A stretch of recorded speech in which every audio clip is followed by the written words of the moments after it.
news at 8, live from Wisdom Yard Television. I am Odunwayo at Daily. Here are the news headlines. Natasha sues Akpabio, others for contempt over suspension.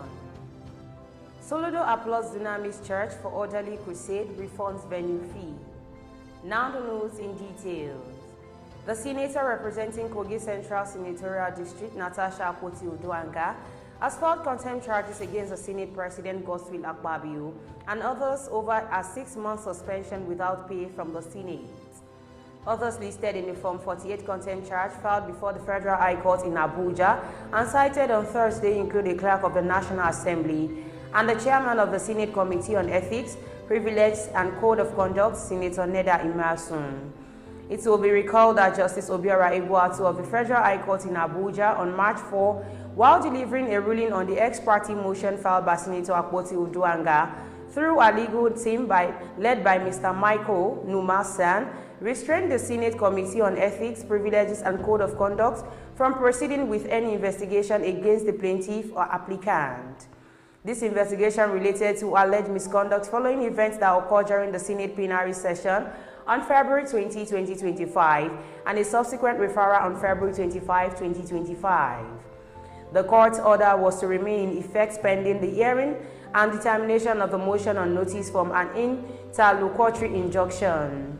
The court also issued an order directing the defendant to show cause why an interlocutory injunction should not be granted to restrain them from proceeding with the purported investigation against Senator Akpoti-Uduaghan for alleged misconduct, as such actions would affect our privileges as stipulated in the Constitution of the Federal Republic of Nigeria, 1999 as amended, the Senate Standing Order 2023, and the Legislative House's Powers and Privileges Act. Additionally, the courts declared that any action taken during the pendency of the suit is null, void, and of no effect whatsoever. The court granted Akpoti-Uduaghan permission to serve the originating summons and accompanying documents on all defendants through substituted means, such as delivering them to the Clerk of the National Assembly, cited on the first defendant, bypassing them on the premises of the National Assembly and publishing them in 2 national dailies. However, just 2 days after the court's ruling, the Senate proceeded to suspend Senator Akpoti-Uduaghan for 6 months. In response to the court's order, the Senate President contested the power of the court to interfere in the internal affairs of the legislature, arguing that the court lacked jurisdiction to intervene in Senate matters.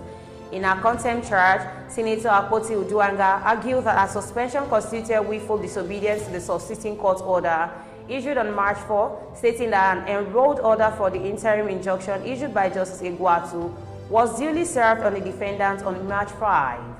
According to Form 48, the defendant, contemptuous, deliberately and continuously disregarded the binding directive of the court and proceeded with act in flagrant defiance of the authority of the court. The court, in a notice of disobedience of the court's order signed by its registrar pursuant to Section 72 of the Sheriff and Civil Process Act 2004, informed the defendant of their willful disobedience to the court's order issued by Justice Obiora Egbuatu.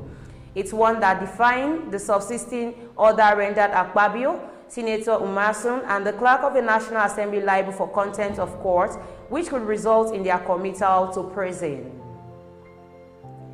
Anambra State Governor Professor Chukwuma Soludo has commended the Dunamis International Gospel Center for conducting what is described as quintessential evangelism during its recent crusade at the Dr. Alex Ekwueme Square, Oka, without obstructing public movements or causing inconvenience to road users. Impressed by the orderliness of the event, Soludo announced a refund of the fee paid by the church for the use of the venue and invited the church, led by Pastor Paul Eneche, to hold future programs at the location. The governor also disclosed that Ekwueme Square and its environs would undergo a major facelift in the coming month with improved lighting and beautification in line with Anambra's identity as the light of the nation. In a statement issued on Thursday by its press secretary, Christian Aburime, the governor urged the church to intensify prayers for the spiritual renewal of the state and support the government's efforts in rebuilding moral values among the youth. Earlier, before the governor's remark, Pastor Paul Eneche, senior pastor of Dunamis International Gospel Center, delivered a sermon titled Serving the God of the Blessing. The event, which drew thousands of worshippers seeking divine intervention, featured intense worship, testimonies of healings, and prophetic declaration. In his sermon, Pastor Eneche emphasized that God's plan has always been to bless his people, citing biblical references to Adam and Noah. From the beginning, God declared his blessings upon Adam in Genesis 1:28, saying, "Be fruitful and multiply, replenish the earth and subdue it." Even after the flood, God renewed these blessings with Noah in Genesis 9 verse 1. This shows that God is committed to blessing those who walk with him, he said.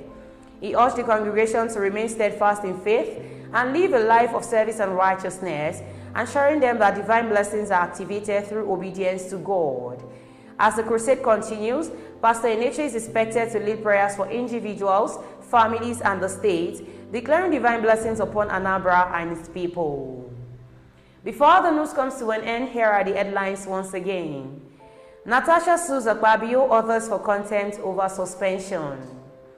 Soludo applauds Dunamis Church for orderly crusade, refunds venue fee. Thank you for staying tuned. I am Odunwayo Adelere. Do have a lovely night rest.